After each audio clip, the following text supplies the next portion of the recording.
एक बार की बात है, गौतम बुद्ध अपने शिष्यों के साथ एक जंगल के रास्ते से कहीं जा रहे थे। तभी अचानक उनके सामने एक शेर आ गया। वह जोरदार दहाड़ से दहाड़ने लगा। इस पर सभी शिष्य डर गए। उनमें से बहुत सारे शिष्य कांपने लगे, किंतु गौतम बुद्ध बिल्कुल अडिग भाव से वहीं पर डटे रहे। ऐसा लग रहा था कि मानो कुछ सामने है ही नहीं, कोई सिंह ना हो, कोई विचार ना हो। ऐसा लग रहा था कि सामने कुछ हो ही ना, सिर्फ बुद्ध अपने बुद्धत्व में स्थित वहीं पर खड़े रहें। ऐसा महसूस हो रहा था कि बुद्ध के सामने कोई शेर नहीं, बल्कि कोई बकरी हो या कोई अहिंसक पशु हो, किंतु वह शेर तो बहुत ही हिंसक पशु था। सभी लोग डर गए और सोचने लगे अब क्या होगा। उनमें से तो कई सारे शिष्य भाग खड़े हुए, उनमें से कई सारे शिष्य चीखने लगे, उनमें से तो कई सारे शिष्य कांपने लगे, किंतु बुद्ध में कुछ भी नहीं हो रहा था। न तो बुद्ध चिल्लाए, न बुद्ध कांपे और न ही बुद्ध वहां से भागे। वो तो बस शांतचित्त अवस्था में वहीं खड़े रहे। ऐसा देखकर सभी शिष्यों को आश्चर्य हुआ कि बुद्ध आखिर कर क्या रहे हैं।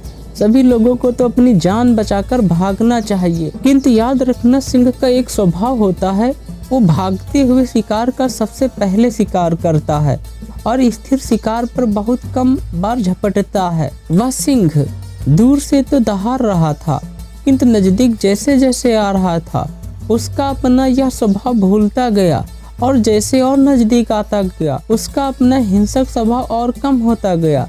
जैसे ही वह बुद्ध के बिल्कुल समीप आ गया, उसका हिंसक स्वभाव पूर्ण रूप से समाप्त हो गया। वह शेर बुद्ध के समीप आकर बैठ गया। यह देखकर तो सभी लोग आश्चर्य में भर गए और सभी शिष्य ने कहा कि आखिर गौतम बुद्ध ने इस सिंह पर क्या जादू किया, जिसकी वजह से इतना हिंसक पशु जो किसी भी जीव को देखकर उसका शिकार करना चाहता है, उसे जान से मार देना चाहता है, किंतु वह बुद्ध के सामने आकर बैठ गया। भला वह अपना हिंसक स्वभाव कैसे भूल गया। और कुछ ही समय पश्चात वह सिंह उठकर पुनः चला गया, ऐसे मानो कोई पालतू शेर था। बड़े ही प्यार पूर्वक अपनी मस्तानी चाल में लौट गया। यह देखकर तो सभी शिष्यों को और भी अधिक आश्चर्य हुआ। उनमें से कई सारे शिष्य आकर पूछने लगे, तथागत, इस सिंह ने आप पर हमला नहीं किया, यह अपना हिंसक स्वभाव कैसे भूल गया। गौतम बुद्ध उन शिष्यों को समझाते हुए कहते हैं, जब तुम अपने मन रूपी सिंह को जीत लोगे, तुम अपने विचार रूपी सिंह को जीत लोगे, तुम अपने क्रोध रूपी सिंह को जीत लोगे, तो यहाँ बाहर के सिंह का क्या अर्थ रहा।